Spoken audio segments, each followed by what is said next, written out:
오늘 우리에게 주시는 하나님의 말씀은 누가복음 14장 7절에서 14절입니다. 청함을 받은 사람들이 높은 자리 택함을 보시고 그들에게 비유로 말씀하여 이르시되 내가 누구에게나 혼인잔치에 청함을 받았을 때 높은 자리에 앉지 말라. 그렇지 않으면 너보다 더 높은 사람이 청함을 받은 경우에 너와 그를 청한 자가 와서 너더러 이 사람에게 자리를 내주라 하리니 그때 내가 부끄러워 끝자리로 가게 되리라. 청함을 받았을 때 차라리 가서 끝자리에 앉으라. 그러면 너를 청한 자가 와서 너더러 벗이어 올라 앉으라 하리니 그때야 함께 앉은 모든 사람 앞에서 영광이 있으리라. 무릇 자기를 높이는 자는 낮아지고 자기를 낮추는 자는 높아지리라. 또 자기를 청한 자에게 이르시되 내가 점심이나 저녁이나 베풀거든 벗이나 형제나 친척이나 부한 이웃을 청하지 말라. 두렵건대 그 사람들이 너를 도로 청하여 내게 갚음이 될까 하노라. 잔치를 베풀거든 차라리 가난한 자들과 몸 불편한 자들과 저는 자들과 맹인들을 청하라. 그리하면 그들이 갚을 것이 없으므로 내게 복이 되리니 이는 의인들의 부활 시에 내가 갚음을 받겠음이라 하시더라. 이는 살아계신 하나님의 말씀입니다. 아멘. 오늘은 참된 관계가 능력이다, 이런 주제로 말씀을 나누려고 합니다. 오늘 말씀은 제가 설을 맞이해서 우리들의 인간관계에 대한 말씀을 나누게 될 거고요, 조금은 도덕적인 설교가 될 겁니다. 여러분들이 그렇게 알고 잘 주의 깊게 들으시면 여러분들에게 도움이 될 수 있을 것 같아요. 말씀을 시작하면서 한 가지 이야기를 하려고 하는데요, 제가 준비하면서 보았던 이야기입니다. 주의 깊게 들어야 무슨 말인지 이해가 됩니다. 여자 스님을 우리들이 비구니라고 이야기를 하죠. 여자 스님 한 분이 한 번은 이제 탁발을 하기 위해서 어떤 술집 대포집에 가게 되었답니다. 그런데 들어가자마자 굉장히 화를 내고 나오는 거예요. 주인은 불심이 깊은 사람이었기 때문에 그 여자 스님에게 왜 그러냐고 물어봤는데 대답도 하지 아니하고 화를 내고 갑니다. 주인이 거기 앉아있던 그 사람들에게 묻습니다. 왜 저 여승이 저렇게 화를 내고 나갔느냐고, 뭐라 그랬느냐고. 그랬더니 그 사람들이 이렇게 말합니다. 우리가 술을 먹으면서 다 같이 이렇게 건배사를 외쳤습니다. 멋진 중년을 위하여. 모르는 분은 그냥 모르고 지나가시고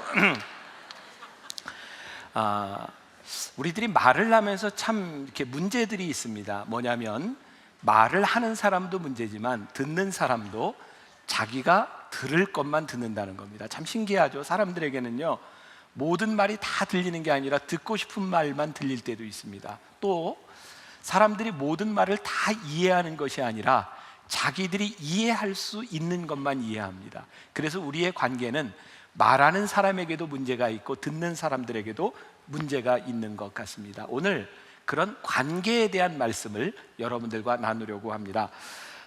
동숭교회, 서울에 있는 동숭교회에서 목회하는 서정호 목사님이 쓴 책이 있어요. 목마른 인생이라고 하는 책인데, 그 책에 보면 관계를 생각나게 하는 예화가 하나 등장합니다.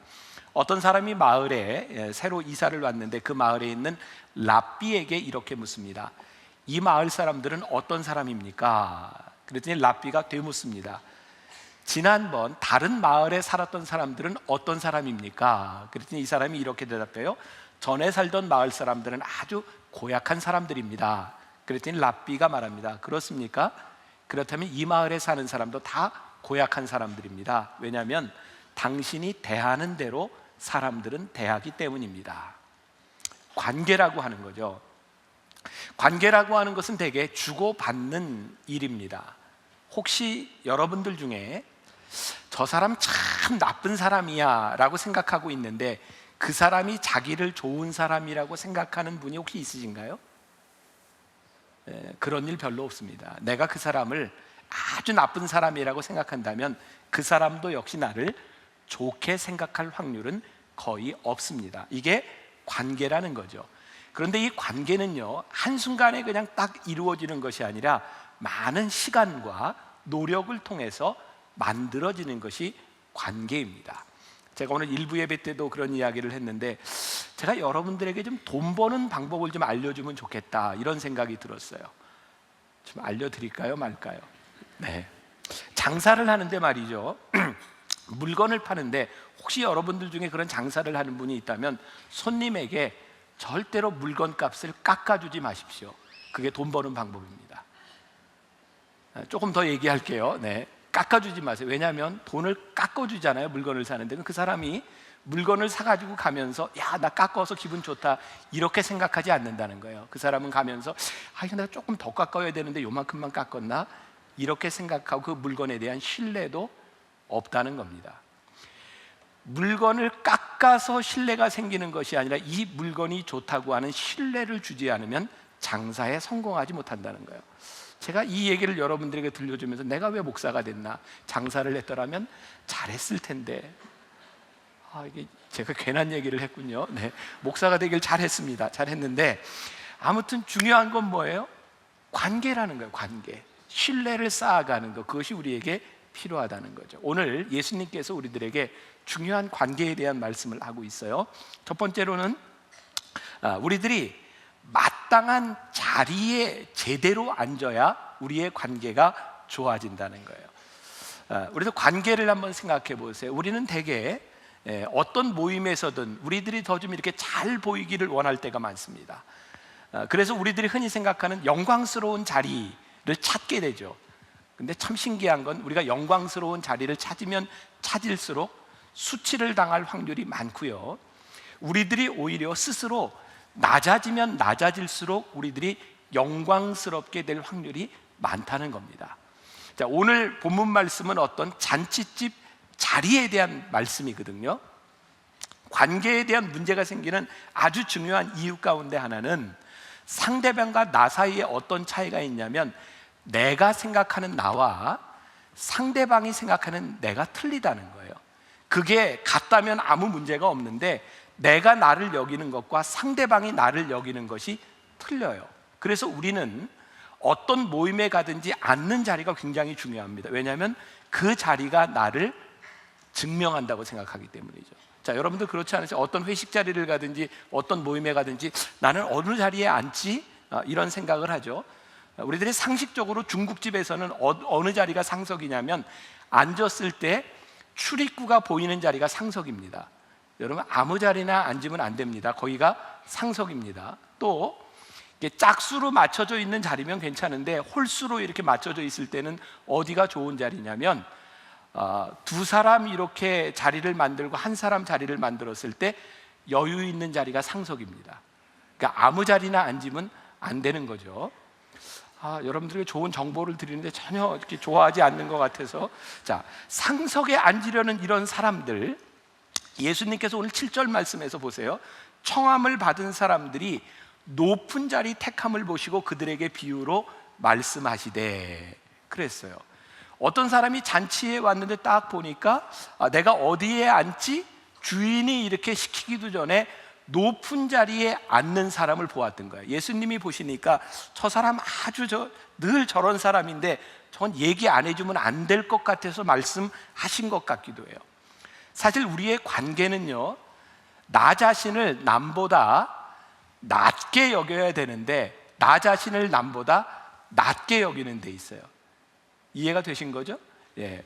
우리의 관계는 남보다 나를 낮게 여겨야 되는데 우리가 남보다 나를 이렇게 낮게 여긴다는 거죠. 제가 아주 중요한 팁을 여러분들에게 알려드리는데 이것만 기억해도 여러분들의 사회생활에 성공할 수 있어요. 들어보실랍니까? 지금까지 이야기한 게 반응이 없는 걸로 봐서는 지금도 제가 별로 기대를 못하는데, 자, 여러분 어디에 가든지 어떤 모임에 가든지 자리를 앉을 때는 말이죠, 내가 앉고 싶은 자리가 아니라 상대방이 앉고 싶어하는 자리를 생각하세요. 그러면 여러분들의 관계가 아주 좋아집니다. 멋지지 않습니까? 네, 내가 앉고 싶은 자리가 어디냐가 문제가 아니라 상대방이 앉고 싶은 자리가 어디냐를 생각하면 여러분들은 굉장히 좋은 사람이 될 수 있습니다. 제가 이렇게 제 예를 한번 들어볼게요. 제가 이렇게 어디를 다닐 때는 저와 늘 함께 다니는 전도사님이 있어요. 저를 이렇게 수행해 주죠. 무슨 일이 있을지 모르고 또 사람들한테 있는 관계에서 이야기들도 다 적고 합니다. 제가 한 번은 전도사님에게 이런 이야기를 했어요. 그 전도사님이 제일 잘하는 일은 뭐냐면 저를 편안하게 해주고 저를 잘 보좌하는 일이죠. 그러든지 어디를 가든지 늘 제 옆자리에 늘 앉습니다. 근데 어느 날 제가 이런 얘기를 했어요.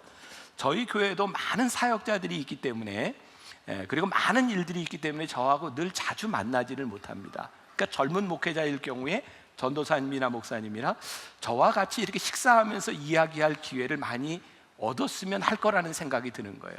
근데 그 전도사님이 저를 위해서 늘 제 옆자리에 앉으면 다른 전도사님들, 목회자들이 저와 같이 앉을 기회가 없어지는 거예요.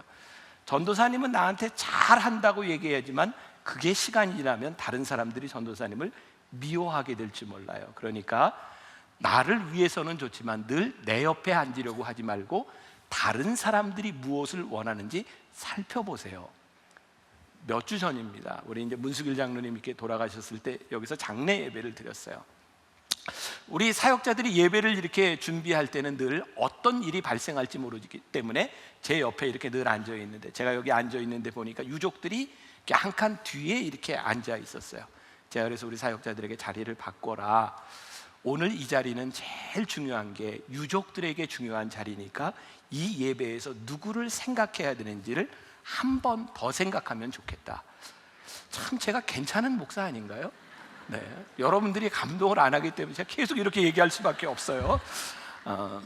제가 왜 이런 이야기를 하는가? 우리들은요, 내가 하고 싶은 일과 내가 잘하는 일들을 생각하는데 사실은 우리들이 잘한다고 관계가 좋아지는 것만은 아닌 것 같아요. 우리들이 누구를 먼저 생각하고 누구를 먼저 배려한다고 하는 것, 내 자리가 사실은 관계를 만들어가는 일이라는 생각이 들어요. 그런데 우리 관계에서뿐만 아니라 영적인 문제에 있어서도 마찬가지예요. 우리들이 어떤 영적인 포지션을 가지냐라고 하는 건 아주 중요합니다. 요한 1서 1장 8절부터 9절까지에 있는 말씀 우리 같이 한번 봉독해 볼까요? 시작. 만일 우리가 죄가 없다고 말하면 스스로 속이고 또 진리가 우리 속에 있지 아니할 것이요, 만일 우리가 우리 죄를 자백하면 그는 미쁘시고 의로우사 우리 죄를 사하시며 우리를 모든 불의에서 깨끗하게 하실 것이요. 자, 영적인 포지션이라고 이야기를 했어요. 우리가 하나님 앞에서 우리는 죄인입니다 라고 겸손하면 하나님이 보여요. 그래서 하나님 앞에 우리들의 죄가 보여서 겸손해져요. 그런데 우리가 만일 죄 없다고 생각하고 교만해지면 하나님이 보이지 않아요. 그래서 교만해져요. 우리들이 상대방과의 관계에 있어서 내가 겸손하잖아요. 그러면 상대방이 보여요. 그래서 우리는 배려합니다. 그런데 우리가 교만하잖아요. 상대방이 보이지 않기 때문에 우리들이 교만해지고 관계가 깨어지는 거예요. 예수님께서 오늘 이 잔치의 비유를 통해서 우리들에게 말씀하시는 아주 중요한 포인트가 있는데요, 그것은 남을 배려하라는 것이죠. 근데 이 배려는 아주 큰 일이 아니라 아주 작은 일에서부터 시작되는 일이기도 합니다. 오늘 여러분들 주보에 소개해드린 책이 하나 있는데, 오늘은 시작하기 좋은 날입니다. 아주 좋은 글들이 많이 있더라고요. 여기에 이런 이야기가 나옵니다. 연극 공연을 준비하고 있던 배우에게 어느 날 친구가 찾아왔습니다. 친구는 연습하고 있는 친구 배우에게 이렇게 말을 합니다. 친구, 신발끈이 풀어졌어. 그러자 배우 친구는 신발끈을 다시 매고 연습을 합니다. 친구는 그 모습을 보고 떠나갑니다. 근데 친구가 나가자마자 그 배우가 매었던 신발끈을 다시 풉니다. 동료 배우가 묻습니다. 왜 다시 신발끈을 푸세요? 그랬더니 이 배우가 이렇게 대답합니다. 이번 연극의 내 배역은 거지 역할이에요. 그래서 나는 모든 것들을 느슨하게 어수룩하게 보여야 되기 때문에 일부러 신발끈을 푸른 거예요. 그런데 내 친구가 나를 생각하고 이야기했기 때문에 내가 신발끈을 메었던 거예요. 저는 이 짧은 이야기를 보면서 배려라고 하는 것은 이런 마음이구나. 만일 그 순간에 내 배역은 그냥 신발끈 풀고 하는 거야 라고 말하는 것보다 나를 생각했던 그 친구를 위해 작은 수고를 했던 마음, 이것이 배려일 수 있는 거구나, 누군가를 생각하는 것이구나.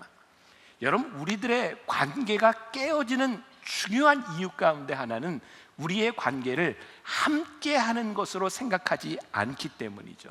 여러분, 우리들이 함께 한다고 하는 것은요, 우리들의 삶에 늘 문제가 생긴다는 거예요.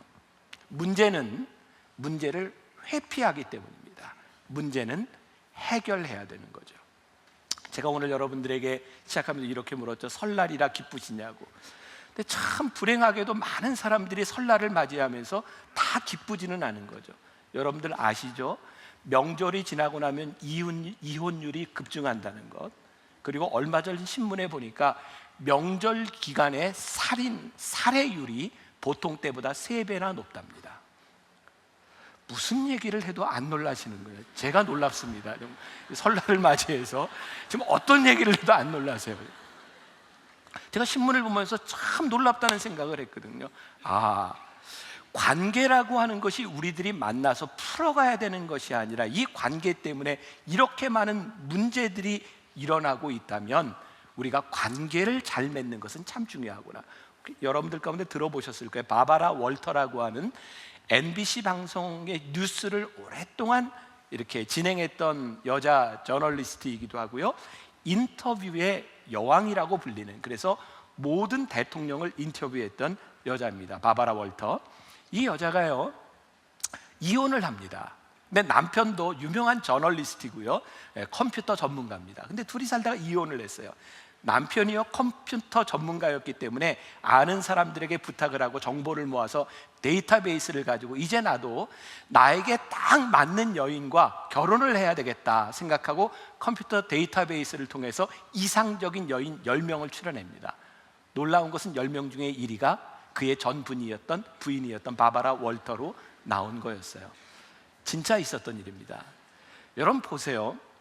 우리들에게 이상적인 사람, 나에게 가장 잘 맞는 사람도 우리들을 힘들게 할 수 있다는 거예요. 우리들의 관계는 늘 문제 가운데 있습니다. 문제는 문제를 해결하지 못하는 거죠. 이 관계라고 하는 말의 영어 단어가 굉장히 좋은 단어입니다. relationship, 관계. relationship, with ship, 두 개가 합쳐진 말이에요. 배에 함께 타고 있다는 겁니다. 배 한번 사진을 보세요. 이렇게 노를 젓고 있죠. 함께 노를 젓는데요, 같은 방향, 한 사람이 힘을 잘못 주면 방향이 틀어집니다. 이것은 함께 저어야 되는 거죠. 놀라운 일이 아닐 수도 있는데 참 놀라운 일은요, 저 배에 구멍이 나면 다 같이 죽는다는 겁니다. 관계는 한 사람에서 끝나는 일이 아니라 함께 일어나는 일이 관계라고 하는 공동의 문제라고 하는 것을 기억해야 합니다. 오늘 말씀 가운데는 특별히 제가 참 이게 정말 좋은 글들을 많이 이렇게 써놨는데 여러분들이 감동하지 않는다는 게 문제지만 또 한번 생각해 보세요. 욕심하고 질투를 우리들이 구별할 수 있어요. 욕심은요, 내가 갖고 싶어 하는 게 욕심이에요. 질투는 남이 가진 것을 시기하는 게 질투예요. 욕심하고 질투는 조금 차이가 있죠. 그래서 욕심은요, 나에게 채워지지 않는 것 때문에 내 마음에 상처를 받는 거예요. 질투는 남이 가지고 있는 것을 미워하기 때문에 영혼의 상처를 받아요. 그러니까 질투는 욕심보다 더 무서운 일이기도 합니다. 기억하시죠? 제가 언젠가 명절 때 여러분들에게 이야기했던 거예요. 낚시하는 사람이요, 제일 좋아하는 게 뭐라 그랬어요? 낚시꾼이 월척을 잡았을 때가 아니라 옆에 있는 사람이 월척을 잡았다 놓쳤을 때 제일 좋아하는, 기억나시죠? 사람은요, 나에게 무슨 일이 일어나고 있느냐 때문에 일희일비하는 것이 아니라 누군가에게 일어나는 일 때문에 일희일비한다는 거죠. 성경에 나오는 아담은 욕심 때문에 죄를 짓습니다. 왜냐하면 선악과를 바라보고 더 좋은 것을 가지려고 했기 때문이에요. 아담의 아들이었던 가인과 아벨에 있어서 가인이 죄를 지었던 것은 욕심이었을까요? 질투였을까요? 질투였죠. 동생의 재물만 하나님이 받으신 것 때문에 가인은 살인죄를 짓습니다. 어떤 면에서 질투는 욕심보다 훨씬 더 위험한 것이고요. 욕심은 개인적인 문제에서 머무는 것이지만 질투는 관계적인 차원에서 일어나는 일이기 때문에 훨씬 더 무서운 일이기도 합니다. 자, 오늘 본문 말씀 10절과 11절 우리 같이 봉독해 볼게요. 시작. 청함을 받았을 때에 차라리 가서 끝자리에 앉으라. 그리하면 너를 청한 자가 와서 너더러 벗이여 올라앉으라 하리니 그때야 함께 앉은 모든 사람 앞에서 영광이 있으리라.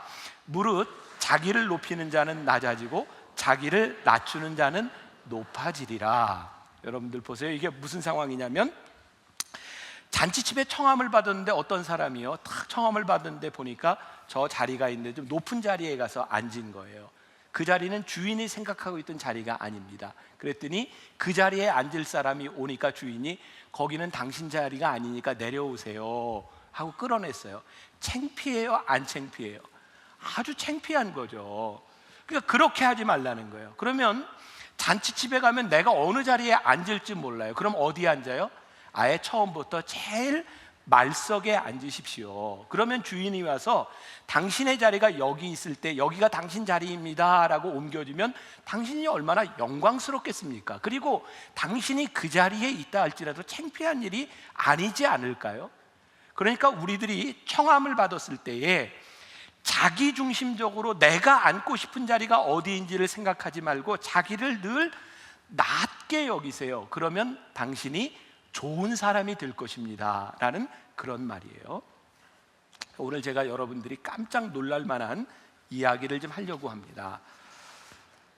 제가 지금 우리나라의 가장 심각한 문제는 지금 큰 관심은 이제 박근혜 대통령에 대한 문제가 아니라 다음 대통령이 누가 될 것이냐에 대한 문제잖아요. 제가 여러분들이 꼭 뽑아야 될 사람이 누군지를 이야기하려고 합니다.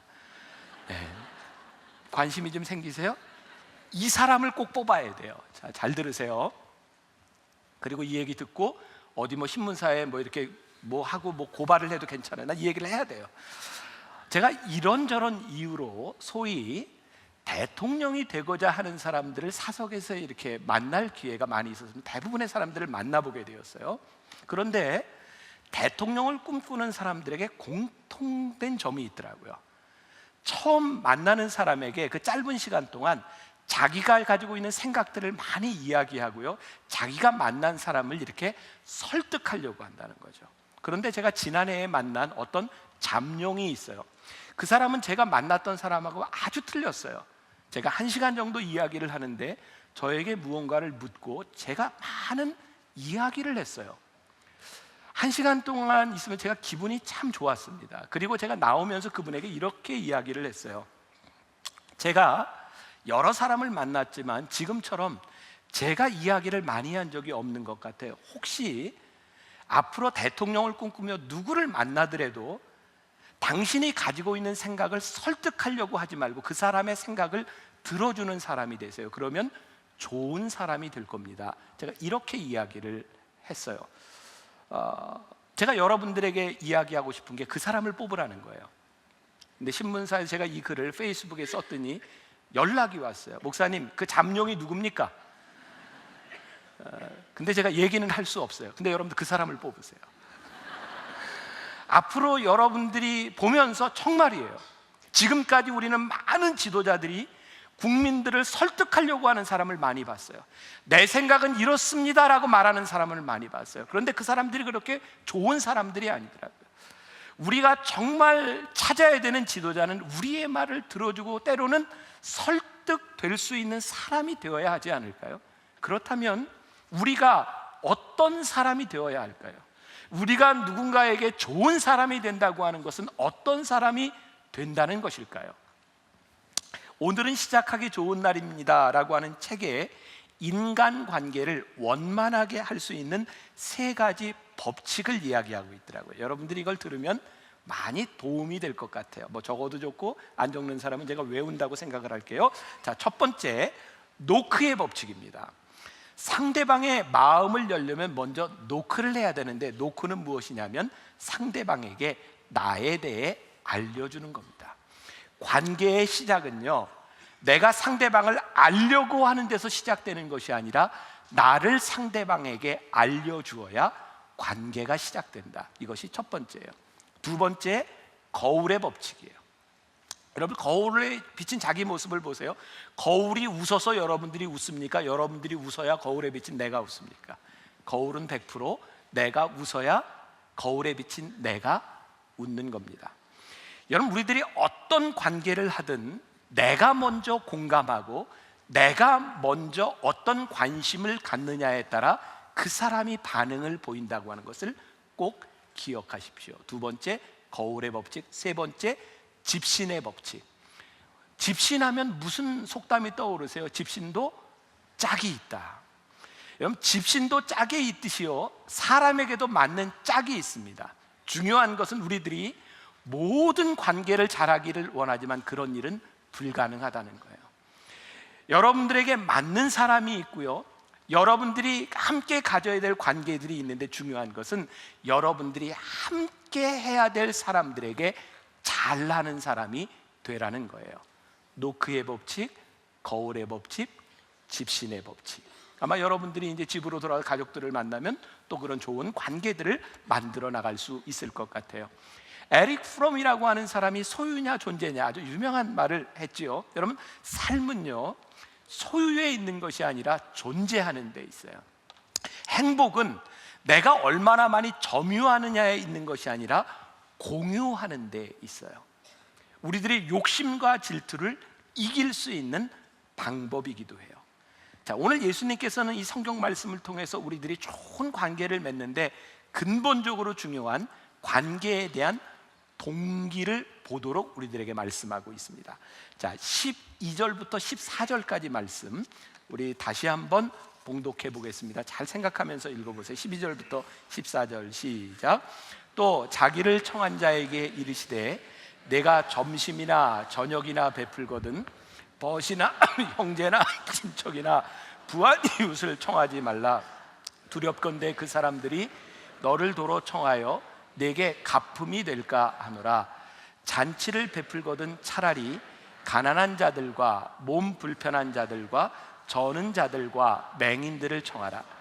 그리하면 그들이 갚을 것이 없으므로 내게 복이 되리니 이는 의인들의 부활 시에 내가 갚음을 받겠음이라 하시더라. 자, 아주 중요한 말씀인데 예수님께서 아마 이 말씀을 하실 때에 제가 이 말씀을 이렇게 읽으면서 받은 느낌은 굉장히 직설적이라는 거예요.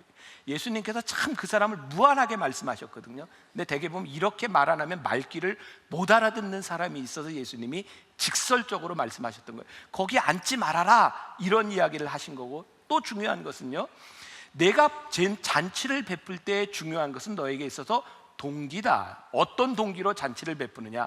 잔치를 베풀려면 차라리 가난한 자들과 몸 불편한 자들과 저는 자들과 맹인들을 청하라. 자, 오늘 잔치를 청한 사람이 어떤 의도를 가지고 있는 것 같아요? 내가 이 잔치를 청했는데 이 잔치를 청함으로 인해서 나도 나중에 청함을 받을 거야. 그리고 이 잔치를 청하는 것이 나에게 유익한 일이야. 이런 생각을 가지고 있었던 거죠. 자, 여러분들이 누군가를 만나고 누군가를 위해 시간을 보낸다고 생각해 보세요. 여러분들은 어떤 마음으로 보내나요? 내가 이렇게 이 사람에게 시간을 투자하면 나에게 돌아올 것이 있을 거야. 나에게 유익이 있을 거야. 그렇게 생각하지 않으시나요? 저는 오늘 이 말씀을 묵상하면서 제가 참 부끄러웠어요. 왜냐하면 제가 그런 사람이거든요. 저는 해외에 나갔을 때 유학생들을 자주 만났어요. 이렇게 모으기도 하고 또 제가 만나서 용돈도 주기도 하고 그런 생각을 했거든요. 내가 오늘 이 유학생들을 만나는 것은 내 인생에 굉장히 좋은 투자야. 왜냐하면 이 아이들이 공부를 하고 와서 나에게 동역자가 될 수도 있으니까. 저는 이게 나쁜 생각이라고는 보지 않습니다. 그런데 오늘 예수님이 말씀하시는 관계는 아니었던 것 같아요.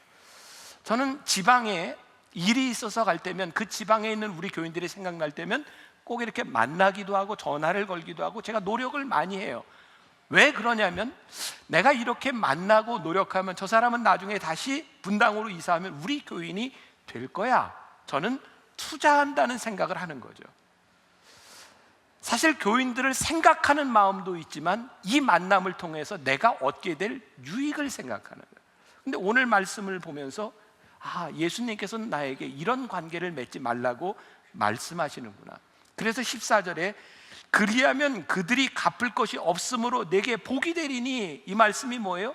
우리가 이 사람에게 잘나고 좋은 관계를 맺었는데 이 사람이 나에게 갚을 게 없어, 내가 투자해서 얻을 게 없어. 그러면 너에게 복이 된다. 근데 너는 왜 내가 늘 받을 것을 생각하며 그런 인생을 살아가느냐고 하는 것이죠.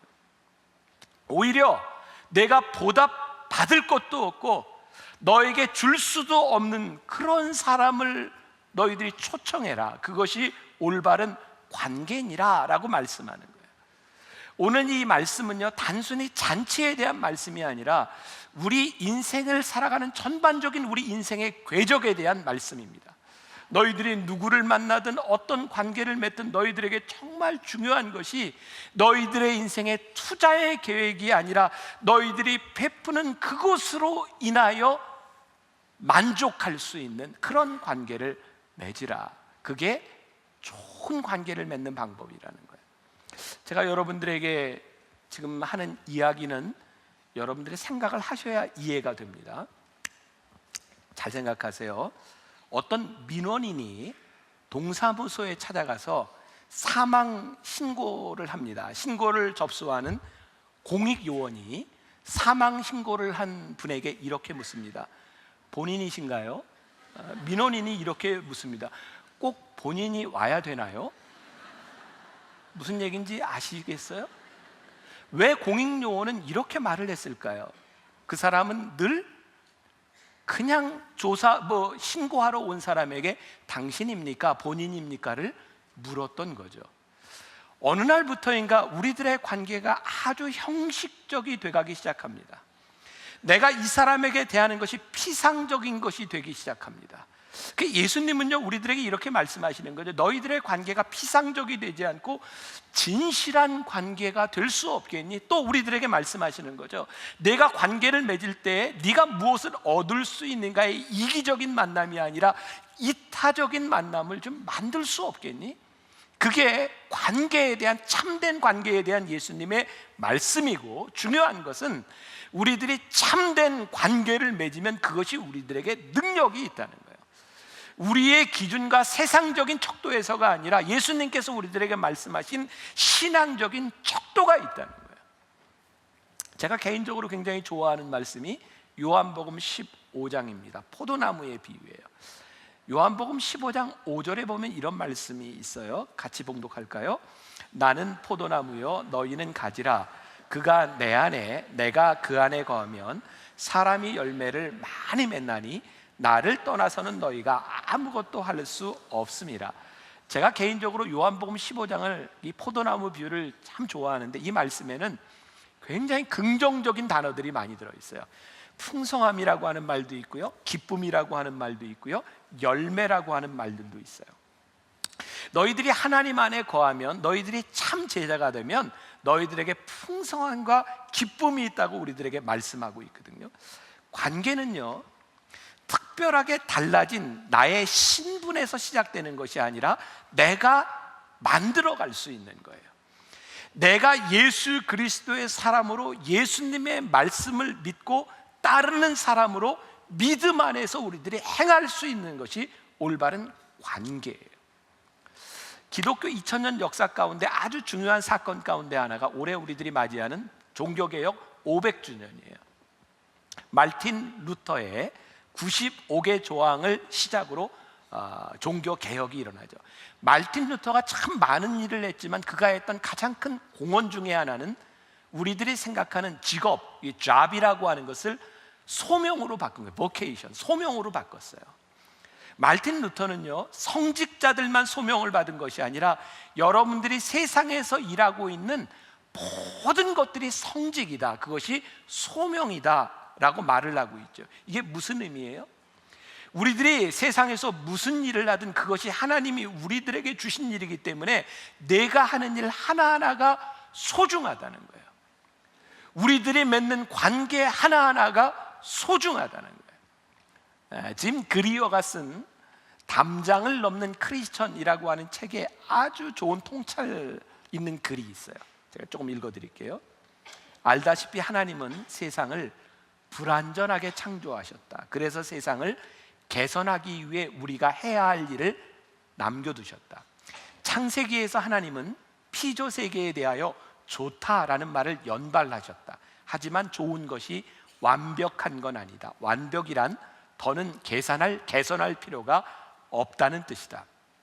반면 좋다는 것은 비록 개선할 점이 있어도 원재료는 좋다는 뜻이다. 하나님은 사람을 완벽한 세상이 아닌 좋은 세상 속에 두시고 나서 이 세상을 더 좋은 세상으로 가꿔갈 책임을 주셨다. 하나님은 아담을 공원 경비원이 아닌 정원사로 삼으셨다. 경비원은 공원을 보존하지만 정원사는 공원을 발전시킨다. 자, 여러분 물어볼게요. 여러분들에게 주신 모든 관계들이, 여러분들에게 주신 사람들이 좋은 사람이에요, 나쁜 사람이에요? 성경적으로 하나님은 우리들에게 좋은 사람들을 주셨어요. 근데 그 좋은 사람들이 여러분들의 삶에 완벽하다는 의미가 아니에요.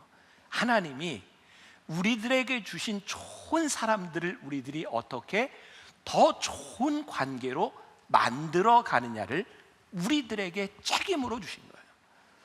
우리가 하나님을 믿고 하나님의 말씀을 듣고 살아가는 사람들로 우리들이 어떻게 우리들에게 주신 이 관계들을 더 좋게 만들어 가는가.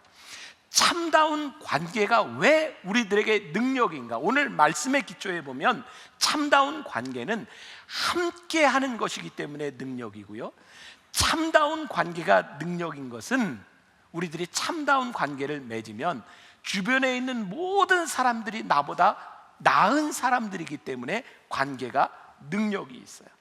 참다운 관계가 능력인 것은 누군가에게 바라는 것이 없기 때문에 우리들이 진심으로 대할 수 있기 때문에 그 관계가 능력이 있는 거예요.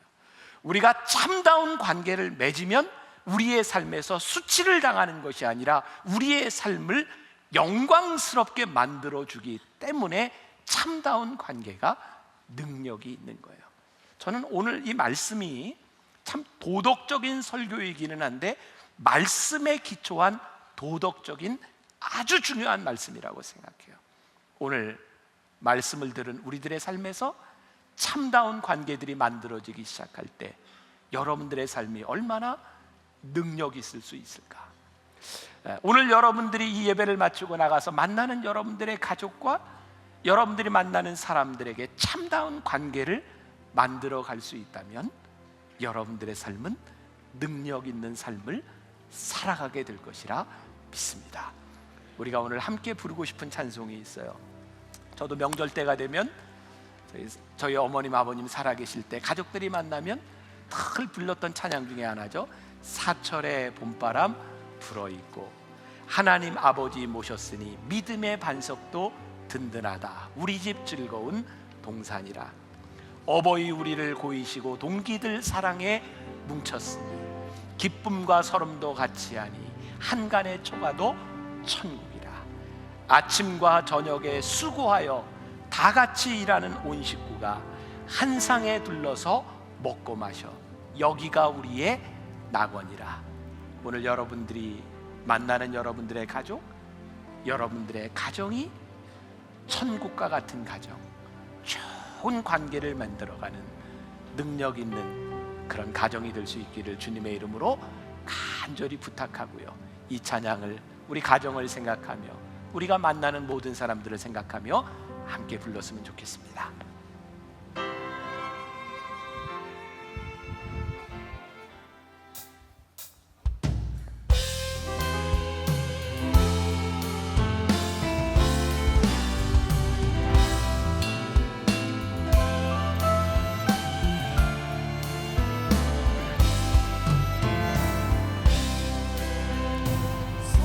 사철의 봄바람 불어있고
다시 한번 찬송할 텐데요. 오늘은 우리가 이제 설을 지나는 연휴 기간인데 우리 가족들, 우리들이 만나는 평생을 함께 살아가야 하는 사람들을 여러분들이 함께 이렇게 생각하며 내가 정말 좋은 사람, 좋은 관계, 좋은 가정을 만들어가기를 원합니다. 복된 가정이 되기를 원합니다. 이렇게 기도하며 찬양했으면 좋겠고요. 이제 우리가 올해부터 헌금 방식이 바뀌어서 이제 오늘까지만 병행을 합니다. 끝나고 그냥 헌금함에 넣으실 분은 넣으셔도 되고, 우리 헌금위원들이 이렇게 봉헌할 때 우리 가정을 좀 생각하며 함께 찬양했으면 좋겠습니다. 사철의 봄바람 불어있고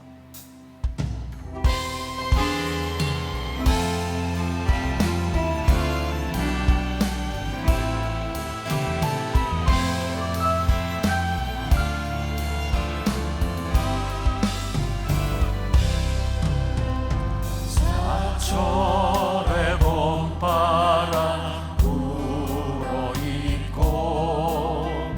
하나님 아버지 오셨으니 믿음의 반석도 든든하다. 우리 집 즐거운 동산이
찬양하겠습니다. 아침과 저녁에 수고하여 다 같이 일하는 온 식구가 한 상에 눌러서 먹고 마셔 여기가 나거리라. 고마워라 임마누엘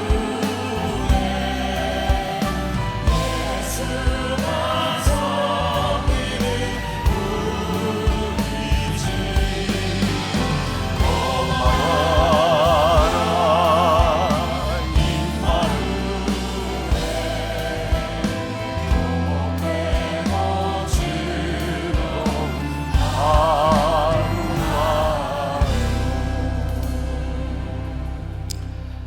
하나님, 오늘 우리 한국의 고유한 명절 설을 보내며 우리들에게 주신 귀한 가정, 우리들에게 주신 귀한 사람들을 생각하며 무엇보다 내가 먼저 좋은 사람 되기를, 하나님이 귀하게 쓰시는 사람 되기를, 그리고 우리들 한 사람 한 사람이 겸손한 사람이 되기를 소원하며 하나님께 기도합니다. 하나님은 우리들에게 참 좋은 것들을 많이 주셨는데 우리들이 그 좋은 것들을 잘 만들어 가야 할 텐데 혹시 깨어짐으로 아파하고 힘들어하고 있지는 않은지 오늘 우리의 말씀을 부여잡고 우리들이 하나님 앞에 좋은 사람으로 이 땅에 아름다운 관계들을 만들어가는 능력 있는 삶을 살게 하여 주옵소서. 오늘도 하나님 앞에 드려진 귀한 예물, 우리의 헌신들이 있습니다. 하나님 귀하게 받으셔서 아름답게 사용되게 하시고, 무엇보다도 우리 사랑하는 성도들의 생활을 하나님 기억하셔서 힘든 가운데 힘 잃지 않게 하여 주옵시고, 어려운 가운데 하나님 붙들며 승리하는 사람들, 하나님의 뜻대로 살아가기에 부족함이 없도록 하나님 부으시는 은혜를 간증할 수 있는 주의 백성들이 되게 하여 주옵소서. 지금은 우리 주 예수 그리스도의 은혜와 하나님 아버지의 무한하신 사랑과 성령의 인도하심이 하나님의 말씀을 붙들고 좋은 관계를 만들어가기를 소원하며 능력 있는 인생을 살아가기를 소원하며 담대하게 세상으로 나가는 당신의 사랑하는 모든 백성들 위해 지금부터 영원까지 함께 하시기를 간절히 축원하옵나이다. 아멘.